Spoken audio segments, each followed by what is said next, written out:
Olá, pessoal, sejam todos e todas bem-vindos e bem-vindas para mais um estudo aqui na live das 12 no programa Principiante Espírita, que vai ao ar todas as terças-feiras.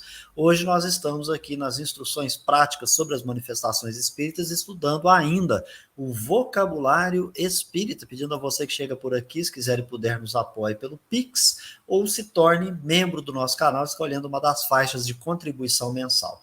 Caso você não queira, acione o sino das notificações após estar inscrito no nosso canal, curte aqui conosco, comente, compartilhe os vídeos nas suas redes sociais e vamos juntos espalhar o bem e a paz na Terra. Tem ao meu lado aqui Lauro Rodrigues, bem-vindo.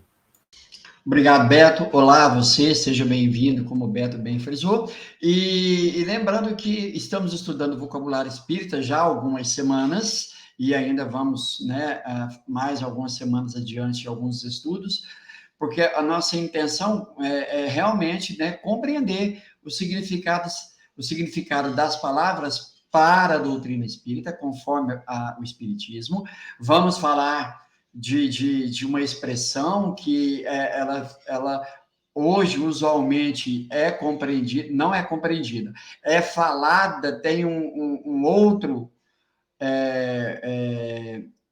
nome, né, que penso eu que a gente precisa também meditar sobre ele, porque isso pode gerar confusão para aquele que questiona, e já a gente vai conversar sobre isso, Beto, mas eu te devolvo aí. Perfeito, Laurinho. Vamos então para o nosso compartilhamento aqui e vamos para a emancipação da alma, Laurinho. É o estado particular da vida humana durante o qual a alma, se desprendendo de seus laços materiais, recupera algumas das suas faculdades de espírito e entra mais facilmente em comunicação com os seres incorpóreos. Esse estado se manifesta principalmente pelo fenômeno dos sonhos, da soniloquia, da dupla visão, do sonambulismo natural magnético e do êxtase. Mas ele fala para ver o significado de cada uma dessas palavras, Laurinho. E deixa eu clicar aqui.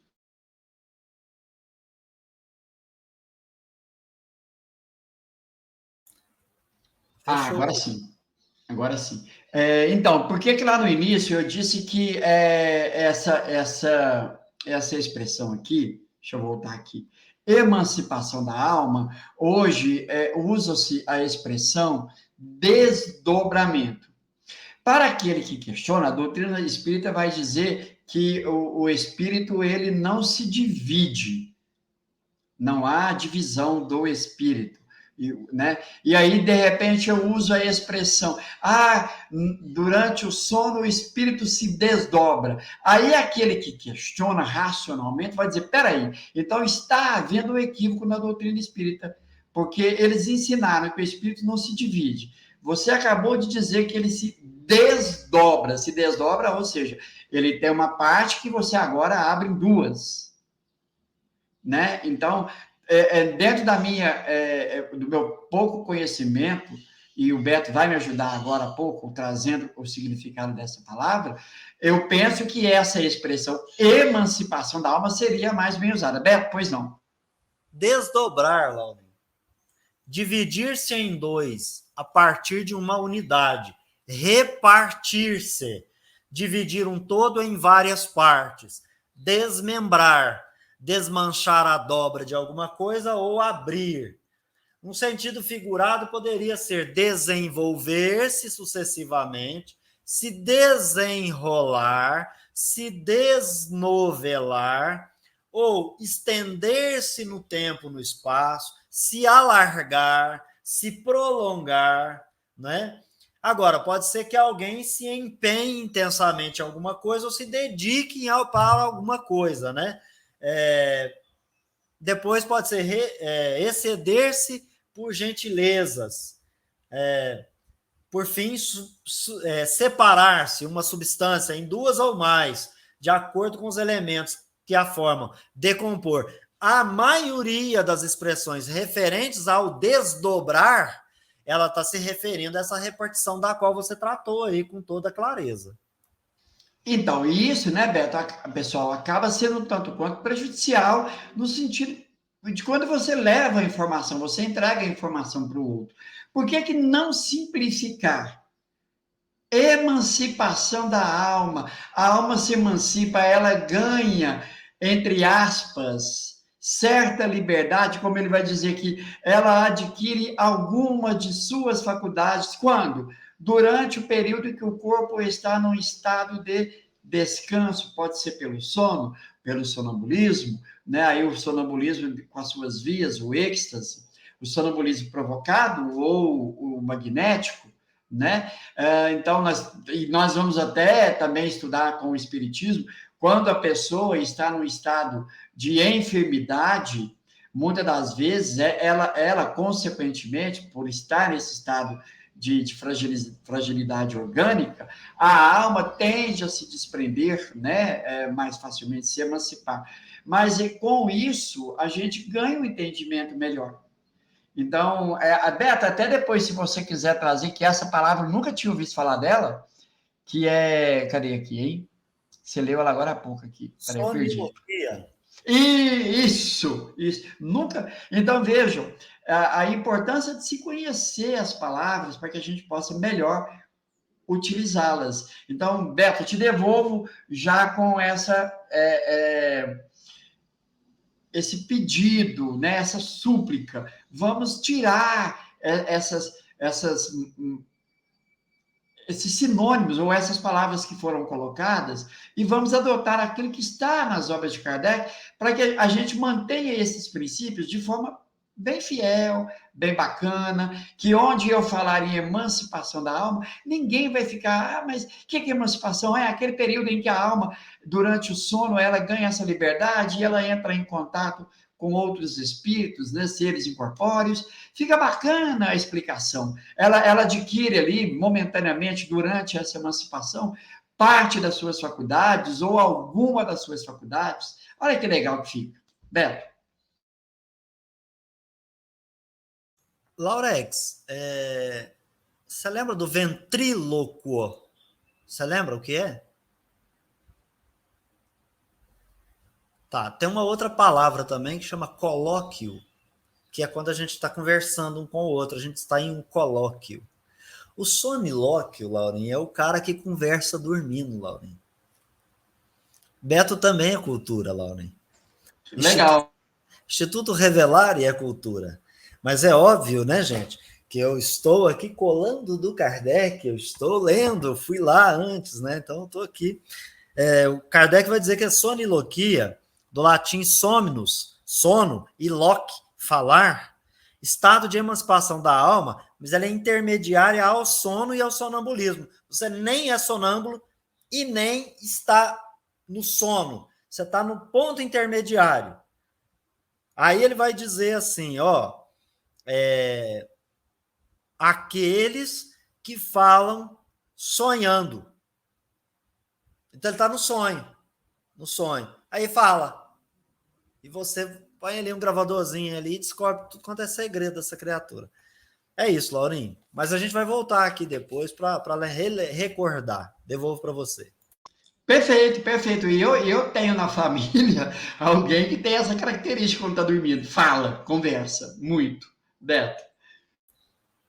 Laurinho, encarnação. Estado dos espíritos que revestem um invólucro corporal. Então quer dizer que eu estou encarnado? Porque certa vez uma amiga querida nossa me perguntou por que eu falava encarnado, sendo que a expressão correta ao sentir dela seria reencarnado.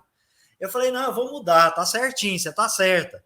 Encarnado para a primeira vez, reencarnado para as próximas. Mas aí, estudando mais, a gente descobriu que o espírito puro, ele encarna, ele não reencarna. Porque tem uma questão da necessidade. Reencarnar é uma necessidade. E encarnar não é. Mas eu encarno pela primeira vez e depois, sucessivamente, vou reencarnando até não precisar mais. Eu e todos os espíritos. Ora, aqui ele está dizendo que encarnar está correto. todo espírito que usa um corpo, ele está encarnado. Disse um espírito encarnado em oposição a quem? O espírito errante. Então, na verdade, eu vou falar que está encarnado ou é que é errante.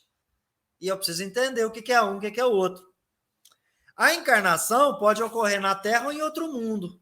Laurinho, passo para você. Mais claro que isso não tem como, né? Então, questão 132, a encarnação é uma lei, todos os espíritos são submetidos a ela, enquanto não se depurarem completamente. Só depois de chegar no estado de pureza, esses não precisam mais encarnar. Né? Usar o termo reencarnação, né, vai se referir àquele que precisa ainda das suas múltiplas existências pela frente para chegar a esse estado de depuração. Mas o termo encarnação é a nossa necessidade, Beto. Mas então eu te pergunto, quer dizer que então eu sou um espírito que estou encarnado porque eu uso um corpo, mas sou reencarnado porque são sucessivas reencarnações e eu tenho necessidade ainda de me aprimorar, não é isso? Agora, quando eu chegar a espírito puro, eu não vou precisar mais falar em reencarnação como necessidade, mas aí eu vou falar em encarnação, mas sempre para a gente perceber que, no nosso caso, nós somos encarnados e reencarnantes, porque precisamos, né, dessa situação, mas somos usuários de um corpo físico, portanto, nós adentramos a um veículo físico e vamos usá-lo. Agora, a necessidade é que vai dizer, olha, reencarnar é uma necessidade do espírito errante. O errante é que reencarna. O espírito puro, não. Ele encarna. Mas aí tudo tem a ver com a utilidade, com a necessidade, né, Laura Rodrigues? É isso. Nós já estudamos, né, Beto, sobre, por exemplo, espíritos superiores, que estão em mundos, espíritos mais elevados, espíritos bons, melhor então, que estão em mundos superiores ao nosso, que quando vem para a Terra em missão, para vestir um corpo carnal, ele está encarnando. Porque para ele agora é uma missão. No mundo dele, onde ele habita, lá ele reencarna, porque lá ele tem as necessidades inerentes ao mundo, ao seu aprendizado lá. Isso aqui eu estou trazendo a minha compreensão. Mas todos os espíritos encarnam. Ponto. Pronto. E o espírito puro, se ele tiver, encarna. Se ele tiver, Jesus, por exemplo, encarnou. Então, a encarnação é uma lei. O espírito, ele veio para a matéria, encarnou. Beto. Muito bom, vamos para errante, Laurinho. Mentira, é erraticidade. Erraticidade. Estado dos espíritos errantes.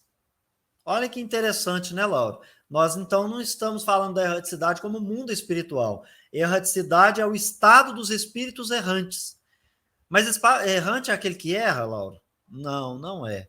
Isto é, não encarnados. Então, o espírito errante é o não encarnado.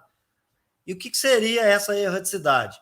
Intervalos das diversas existências corpóreas. Entre uma e outra, aquele que necessita,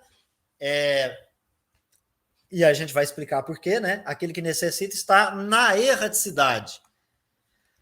A erraticidade não é um sinal absoluto de inferioridade para espíritos. Há espíritos errantes de todas as classes, salvos da primeira ordem ou puros. Então, o superior também é errante. Espíritos que não tendo mais que sofrer encarnação não podem ser considerados como errantes. Os espíritos errantes são felizes ou infelizes, desgraçados segundo o grau de sua purificação. É nesse estado que o espírito, tendo despido o véu material do corpo, reconhece suas existências anteriores e os erros que o afastam da perfeição, da felicidade infinita. É então, igualmente, que ele escolhe novas provas a fim de avançar mais depressa, Laurex. Então, e eu vejo muito a expressão, é muito usual, a pessoa fala assim, o espírito está na erraticidade, já deu um local para o camarada aí. Não, né? Então temos que entender que é um estado, o espírito então, ele desencarna, e no mundo espiritual ele tem consciência, né, e é claro que, né, à medida que ele vai desenvolvendo essa consciência, o conhecimento, ele sabe, ele aguarda para novas experiências. E errante, Beto, se você puder até pesquisar o significado dessa palavra, no nosso comum, por exemplo, nós tínhamos os boiadeiros errantes naquele tempo, que saíam pelas estradas, pelas fazendas desse Brasilzão afora, conduzindo o gado, né? Então, esses boiadeiros, eles não tinham endereços, eles trabalhavam para os pecuaristas, enfim, né? Então, o errante é aquele que não... Vamos lembrar de Jesus? O espírito não sabe para onde vem, para onde vai, só para onde quer.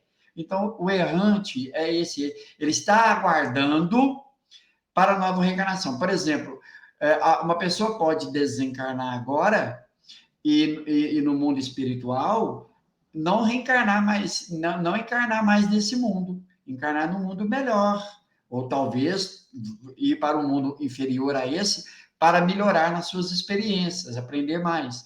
Então, percebam que ele é errante, ele não necessariamente está preso à Terra ou a determinado mundo, ele está ali no mundo espiritual e ele vai para aquele lugar que melhor vai lhe atender a sua necessidade. Beto? E para a gente finalizar, Lauren, escala espírita, né? Seria um quadro das diferentes ordens de espíritos, indicando os graus que eles têm de percorrer para chegar à perfeição. A escala espírita compreende três ordens principais: os imperfeitos, os bons espíritos, os puros espíritos, subdivididos em 9 classes, caracterizadas pela progressão dos sentimentos morais e das ideias intelectuais. Os próprios espíritos nos ensinam que eles pertencem a diferentes categorias, segundo o grau de sua purificação, mas nos dizem também que essas categorias não constituem espécies distintas e que todos os espíritos não são chamados a percorrê-las sucessivamente. E aí o Kardec chama atenção para ver as explicações relativas ao caráter de cada classe de espírito no capítulo especial, Laurinho. É esse norte, essa bússola que todo espírita deveria estudar, a escala espírita. Conhecer ali, então, as ordens, terceira, segunda, primeira. Dentro da ordem da 9ª classe, né, a 5ª, nós vamos encontrar os espíritos imperfeitos. Depois, na segunda ordem, nós vamos encontrar os espíritos bons, as suas classes. E depois, numa classe única, os espíritos puros. Mas é preciso o estudo, porque, veja, nós temos uma grande inclinação a colocar os espíritos todos no mesmo balaio. Então, por exemplo, o espírito, a pessoa desencarna, o ser humano desencarna, então logo eu já crio para ela o vale do suicida porque ela suicidou. Então lá está todos os suicidas. Eu crio uma zona de sofrimento no espírito que muitos vão chamar de umbral. Então, perceba que a gente coloca tudo no mesmo balaio. E nós precisamos buscar, dentro da comunicação do espírito, situá-lo na escala espírita para que a gente compreenda com quem que ele se afiniza no mundo espiritual, com quem que ele se assemelha, os seus gostos, as suas simpatias e antipatias. E a partir daí a gente vai conseguir ter uma ideia mais clara. E aonde eu vou encontrar isso muito bem colocado para nós? O céu e o inferno na sua segunda parte, os exemplos. Então, a escala espírita é essa bússola para nós, Beto. Muito bem, Laurex. A gente então encerra por aqui, agradecendo a Deus e aos bons espíritos, agradecendo a oportunidade de estarmos aqui estudando essa obra, Instruções Práticas sobre as Manifestações Espíritas. Hoje a gente viu uma parte do vocabulário espírita, ainda tem muita coisa pela frente.